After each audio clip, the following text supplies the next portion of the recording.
Hey, Closet Busters, come on and gather around. It's time once again to kick down those closet doors of life. We're here to escape our BS, explore our fears, and elevate our self-expression. I'm your host, Rick Clemens, bold move expert and coming out coach, and I'm going to take you to the party, the pulpit, the wake, and back to the party of living your life uncloseted. So come on, grab hold of yourself and get ready to step out, step up, and step into living your truth as we explore more stories, tips, and tricks for living your life uncloseted. Now let's get to the show. Hey, Closet Busters and bold move makers. It is time once again for Life Uncloseted. I don't know what you're trying to uncloset, but sometimes we don't uncloset quite the way people think we should. In fact, you could be trying to go to college, or you could be trying to get through high school, or holding down that job, or doing that thing that suddenly you wake up and go, wait, this isn't what I'm supposed to be doing. And you wake up and you say, I'm done. I'm going to walk away from a good paying job. I'm going to go find that thing I meant to do. And when you do that, man, people kind of go berserk. But when you realize you're not a good fit for this is the direction you're supposed to be going, and you realize that, then you begin to thrive. And my guest today is a friend of mine who helps this podcast actually happen on a pretty regular basis. He's behind the scenes, managing the website, making sure that things happen, taking care of anything that Rick screws up. His name is Kieran McKeefery, and he is a Scottish lad who I've gotten to know, and he's actually got a really great story about living by your own terms, following the path that you want to follow, and then before you know it, finding a way to live your own uncloseted story. But we will get into that. And I just want to say, Kieran, I'm really glad you're here today, man. I've been looking forward to this one ever since you said yes. So happy to have you, buddy. Thank you very much. It's great to be on. Finally, Kieran, actually. I know we spoke about jumping on the podcast when I last saw you at Anaheim, funny enough. Yeah. It's been a long time coming. I really appreciate you. No. And I love this is what I love about getting to do this podcast, is I get to bring in people from so many different walks of lives, telling their stories, sharing, because I want to connect this whole concept that bold moves come in all different shapes and sizes. Closets we come out of are all different. And I think you've got just a really great story, because you've kind of done your own thing, self-taught yourself all the way along. And you kind of just living your life. And just for the record, he's not available, ladies. He just recently got married, so he is now off the market there. But let's kind of step back to where, I don't want to say where it all began with mom coming out of the womb. We don't need to go that far back. But there was a space in time when you finally realized that for you, something really wasn't working, and that something was actually normal. Go to school, follow the school path, right? It was, yeah. When I was at school, I'm not gonna lie, I wasn't probably the best kid. I didn't behave the best. I didn't realize back then that school actually did mean quite a big part of your life.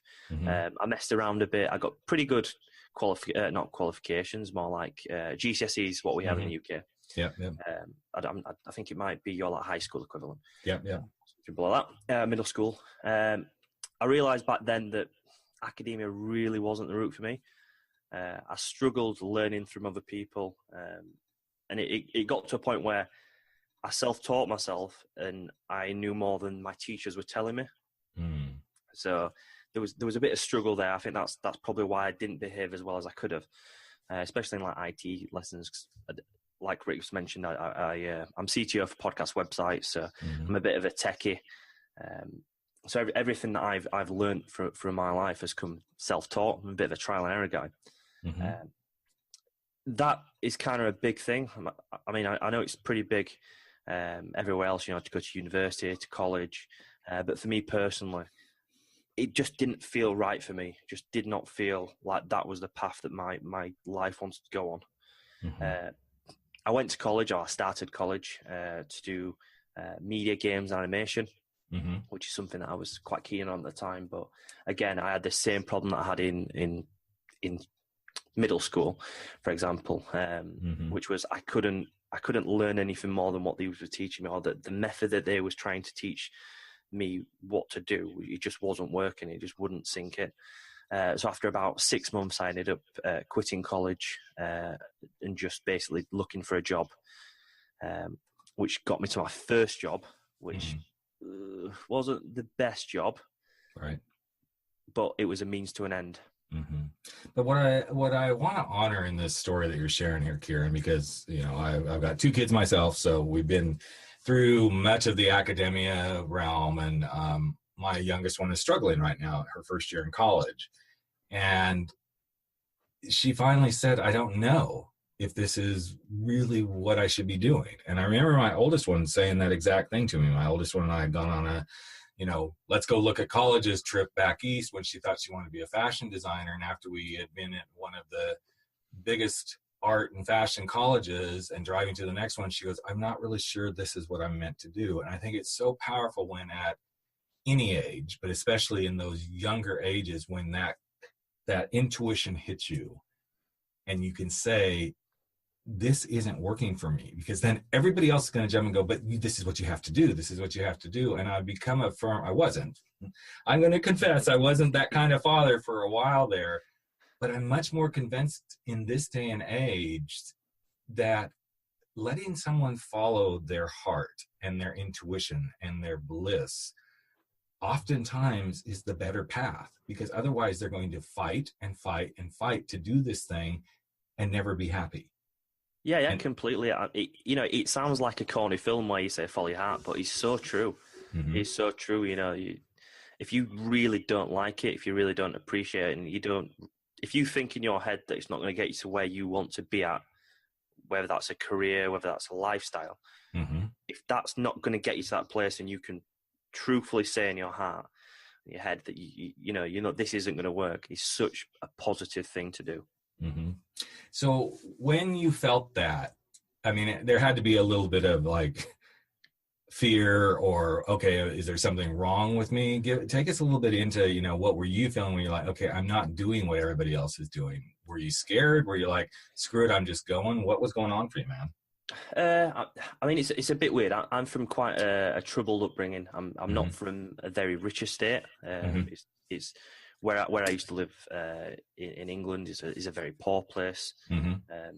It's Yorkshire in England, which it used to be a pit village. So it used to be people that maybe wasn't as, I wouldn't say bright, because I don't want to sound horrible, but it was people that just literally just worked as miners. So from where we are, it's a very poor area.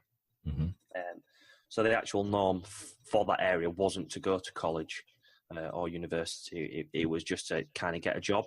And some people I went to school with didn't get a job at all, didn't go to college or anything, and just didn't do anything with their lives, which is fair enough if that's what they want to do. Right. I felt a bit of pressure personally to go the academic route, mainly because none of my family had done that before. Neither of my parents finished school. Neither of them went to college or university. So I kind of felt obliged. I was the oldest child, and I felt obliged to do that. So I gave it a go. I was originally going to study A-levels and go even more academic. So I was doing more of a vocational course at college.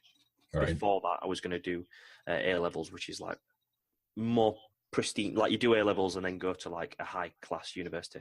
So you do usually A-levels to be like accountants, lawyers, etc. Right. I felt a lot of pressure, don't get me wrong, but it just didn't work.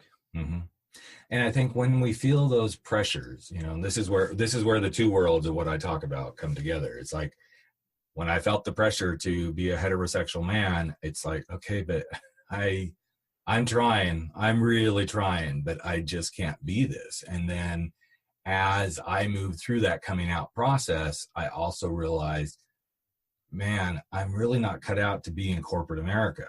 I mean, I did well. I'm not going to, there's no denying I did well in my work, but I'm more of a free spirit. I need to be doing my own thing. And even now, as I'm doing my own thing, there are times where I feel that pressure to do this or do that. And I'm like, but that's not who I am. That's not how I choose to show up in the world. And I think this is that beautiful space that if we each would embrace, here's how we're supposed to show up, and we own it, and we go for it, that's when we thrive. It isn't when we're fighting. Okay, yeah, sure, there's going to be some stumbling along no matter what you do. But when you embrace it, it becomes a whole different ball game. And I know for you, that's what started to happen is you embraced your path.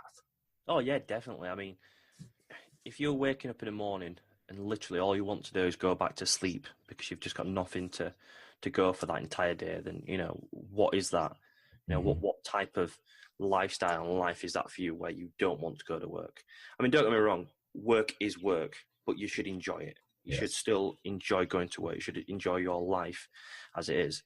I honestly wouldn't know how my life would have turned out if I'd have kept in college and stuck down that route. I certainly won't be where I am today. Right. But I also think there's something unique about people who embrace their own self-taught path because there's a level of trust in self that shows up versus I don't know if I can trust this other person with where I'm trying to go. They don't get me. They're not hearing me. And I'm not saying that those of us who take the quote unquote self-taught path, the entrepreneurial path, whatever you want to call it, it isn't that we don't listen. It's we listen with a different set of hearing, I think. We take in what we want to learn and then we make it work to our advantage. Oh yeah, 100%. That's, again, that's how I was self-taught. I just stuck into it. It's kind of hard to explain if you've not got the mindset to do it.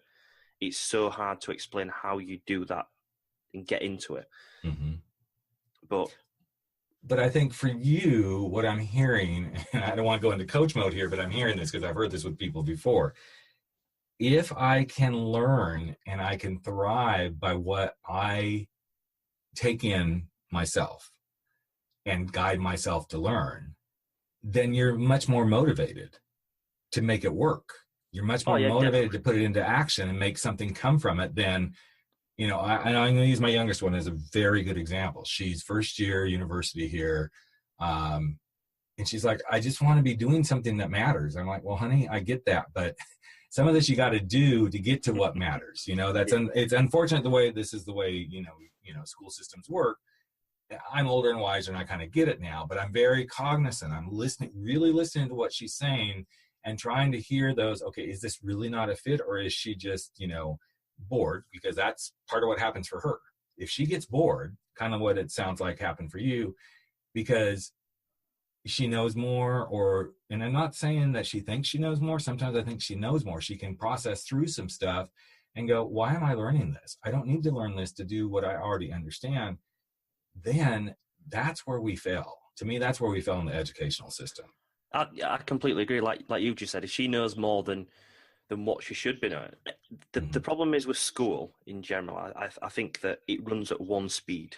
It doesn't run at different speeds sometimes they have different groups, but it doesn't run for each individual person. Someone might learn a lot better. Someone might learn a lot slower. It's very difficult to get all that information into a complete class of people and expect them to learn at the same pace, especially if you've someone like you said, your daughter, who probably picks stuff up a lot better than quite a few people in her class maybe do. Mm-hmm.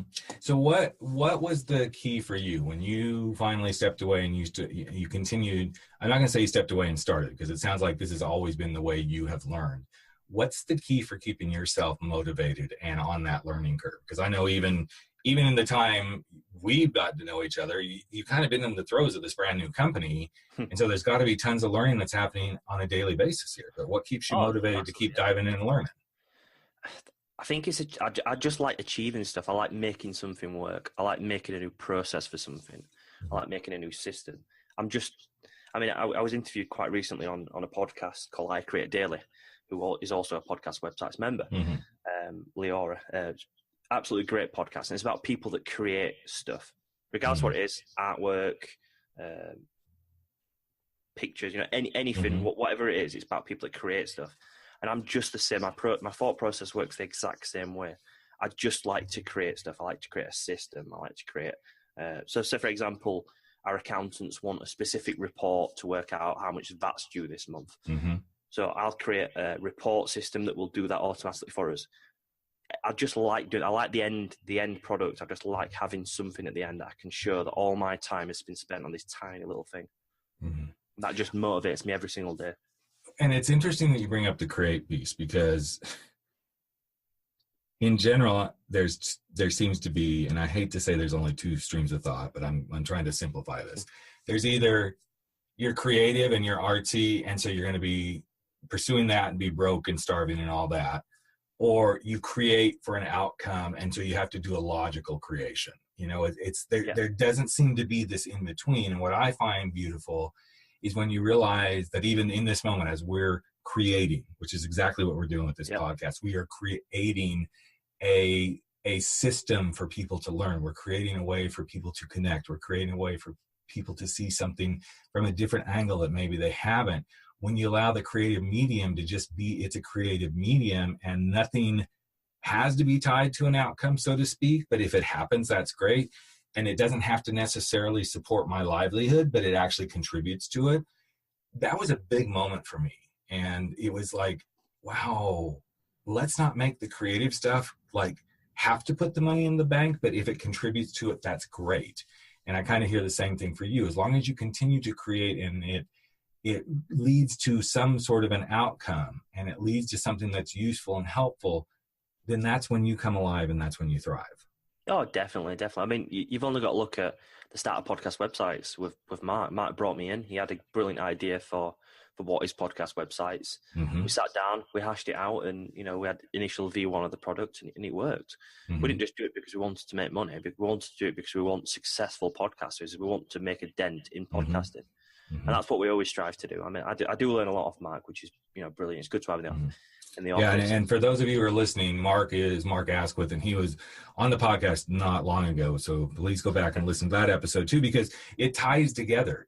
This conversation actually does come together here, where you learn some stuff from Mark and how he had a very similar he kind of went his own way, his own rogue way of into the world and doing his own thing, and has built some businesses and all this sort of stuff.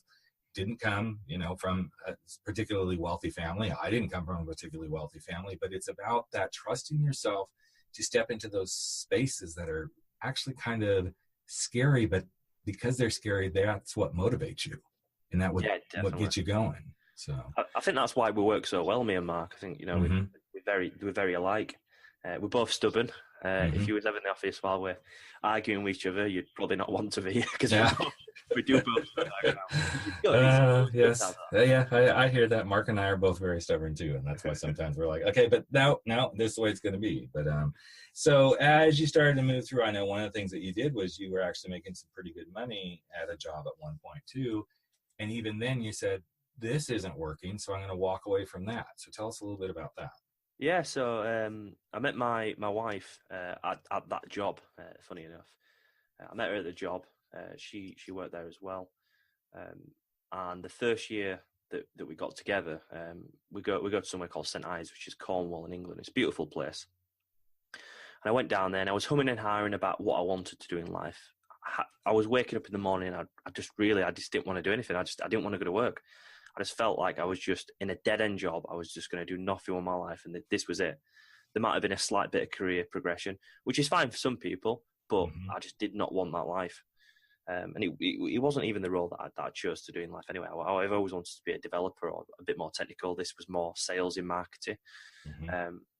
So we went on this holiday to Cornwall. It gave me a bit of time just to have a nice think about what I wanted to do. And I was sat on the beach one day, and I just turned to her and I just said, I don't know if I want to go back to work. And she just said to me, well, you do whatever you feels best. I'll go with you, whatever you want to do. The following week when I went back into work, I handed my notice in, and that was it. I didn't have a job to fall back onto. I just decided I was just going to go and work for myself and just do development work, web design, that type of stuff, with no qualifications in the industry, just a bit of knowledge that I picked up when I was younger. And that was my big breakout. Well, that was your big bold move, quite honestly. Oh yeah, that was truly it. Because when I work with people, or interview people on this podcast, or talk about the bold move, to me, the bold move is there is no parachute, there is no certainty, there is no 100% knowing exactly where you're going to go. Even if people say, well, yeah, but I planned this bold move. Yes, but you still don't really know where you're going. you don't know what's going to happen after you do this. That's the interesting piece of it. No, and funny enough, to be honest, it didn't work out exactly how I liked initially. I left my job in July, August time. It got to Christmas. I'd had money coming in month on month. It wasn't as much as what my salary was, but it was paying the bills, which was good. I had rent to pay. I had all the bills to pay, so it was okay. And it got to Christmas, and it was really hard. I couldn't get anything. I couldn't get any work in. I couldn't make any money. I was struggling. I ended up having to work for my wife's father, and he was a builder, so I had to do a bit of manual labour, which if anyone does know me in real life will know I don't do manual labour. I don't do DIY. If I need a light bulb changing, I'll ring my father-in-law to come and sort it for me. Right. I really do struggle. And it just all compounded on that. I then realised I needed to get a job again. So I applied for a job, which was at Mark Asquith's design agency. Funny enough, that's how I met Mark. I got the job, and we just took it from there. It's funny how, a friend of mine said to me the other day, because we were talking about, where my business is going and where I feel most comfortable. And he said, it's amazing when your calling finds you and you don't go look for it. I mean, I think we're all kind of looking for it, but when it really comes and finds you, then you know exactly where you're supposed to be. And it sounds like to me, one of the things that you knew in your calling was you had to be somewhere where you were doing the thing that lights you up, being that person who can play with technology, able to go explore how to make things better and all that, but not be so much here, let's sit down behind the desk and learn from a teacher how to do this. Let me be the explorer and let me be the learner. And that was your calling. It was, yeah. I mean, funny enough, when I first started at Mark's agency, the job that I got, I didn't have that much knowledge in either. I kind of winged it there, and it turned out to be another one of those brilliant decisions that I ended up making, which led down the path to podcast websites. I'm a firm believer in everything happens for a reason. So that's kind of where I was going to go. Is I think the curious question here is, if you don't come into something with a lot of the answers or all the answers, how much more successful are you actually? Because I think you're actually more successful a lot of times when you don't know exactly what you're going to be doing. Definitely. You've got to go into it, and regardless of if you know what your job is and you know what's entailing your job, you need to go in with an open mind that you still need to learn every single day. You need to learn something new. I'm personally at the minute, I'm trying to learn a bit more about small businesses and the best way to run medium-sized businesses. Mark's the business guy, I'm more the tech guy, but I want to learn a bit more from Mark as to that side of things. So me personally, I'm trying to go down this self-development path of learning a bit more of this. So you've just got to be prepared to just pull bits of knowledge from everyone. And when you pull those bits of knowledge, the thing that I find, I'm just going to come from my own personal perspective on this, and I think you're probably in the same space, is pull the things that most align with who you are. Because if it doesn't align with you, they can be the greatest leader. And, sometimes, yes, you still need to really follow stuff. But then there's those things that, okay, that's a great idea, but that doesn't fit for me. That doesn't fit for how I want to run a business. It doesn't fit for how I want to show up in the world. And too often people go that route. Oh, okay, this is what this person said. Now let's go do this. And then they're like, but that didn't work. No, it didn't work because that worked for them.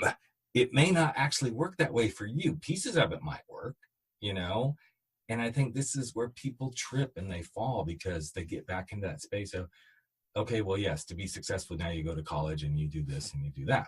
And instead they need to listen to, okay, this is how podcast website says to do this. I want to try doing this with it. And if that works, great. If it doesn't, then go back to the learning bowl and see what you can drum up. But a lot of times we need to open the doorway to, yes, let's learn. Now, how does that work for me? Yeah, everyone's different, aren't they? I mean, it's always going to depend on what you want out of life. If you're going to be an accountant or a lawyer or a solicitor, you know, whatever you want to be, then sometimes that's going to be the more academic route, a doctor, etc. But, you know, if you don't want that, then it doesn't always work for you. It's more personal, isn't it? It's how you feel yourself. Mm-hmm. I think it's always making sure you don't be a sheep sometimes. Just follow your gut instinct as to what you want to do. So you just brought it up, and I can't help but ask this question, because you said you got to know what you want from life. So what do you want from life? I like being a CTO. I just like doing that. I like people happy. Like, you're happy. I like that you're happy because I'm making you happy. That's what I like. It's what I like about life. I like making stuff. I like making people happy. I like building something that if I was to, I'm not going to say I'm going to, if I was to die tomorrow, I want something there that, you know, people are still going to be happy using.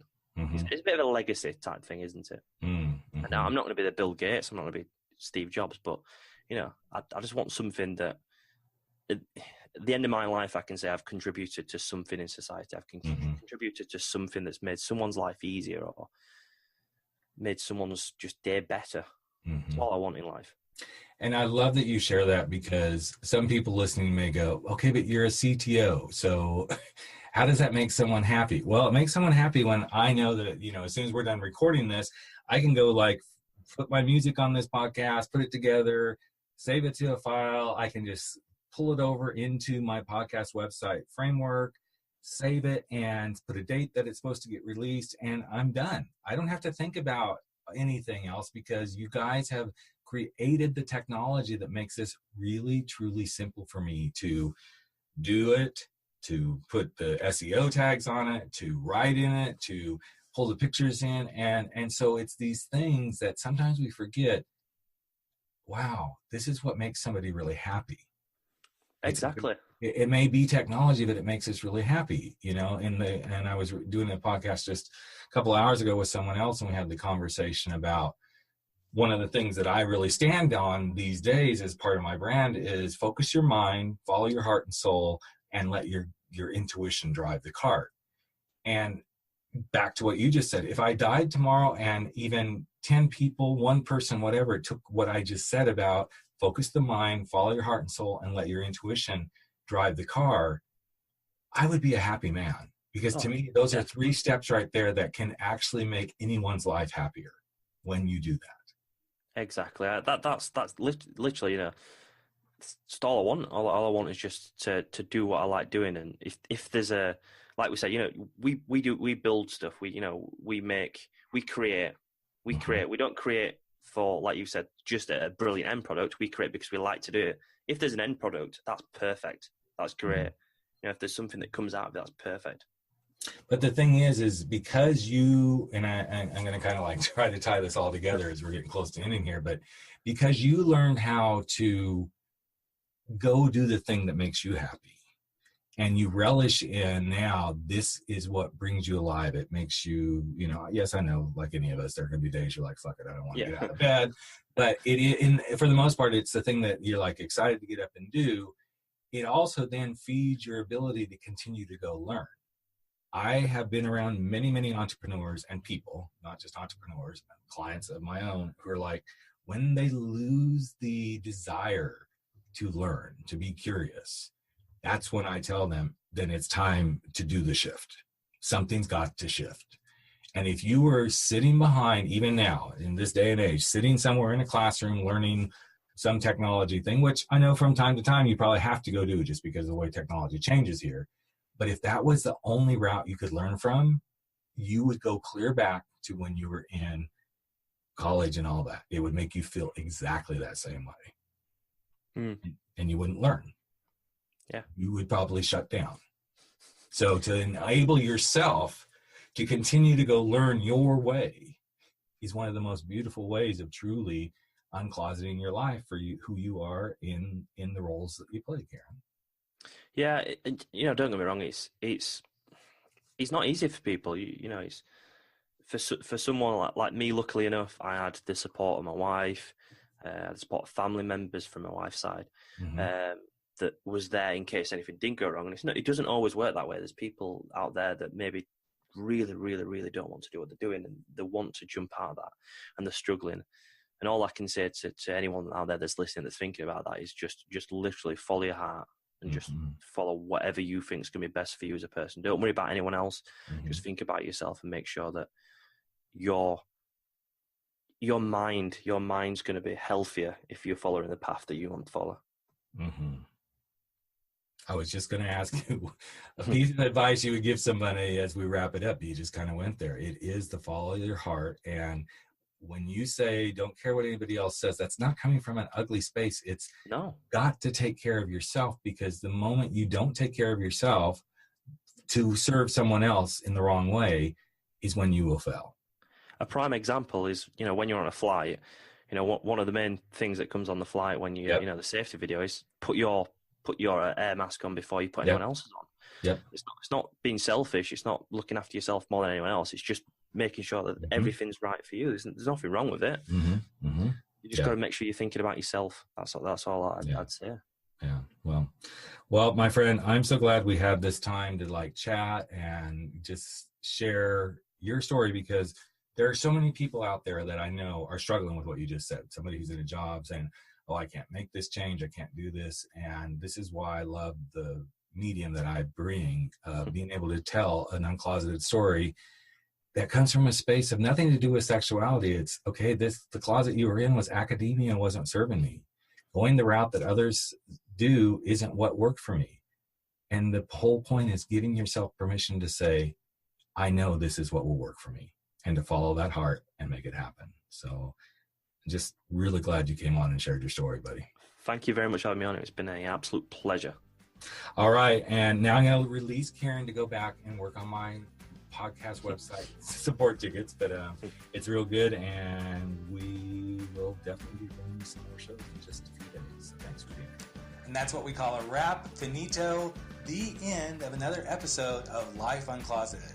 I'm Rick Clemens, the Bold Move expert and the host of the show, and I just want to say thank you for the privilege of your time and being with us. We'll be back in just a few days sharing more stories, interviews, tips, tricks, and wisdom for living your life uncloseted. Make sure you share this with someone that you care about, because we'd love to have more listeners who are going out into the planet, making the world a better place by living their life uncloseted. And for now, we're going to say goodbye and remind you to never stop stepping out, stepping up, and stepping into living your life uncloseted each and every day. Take care, everyone.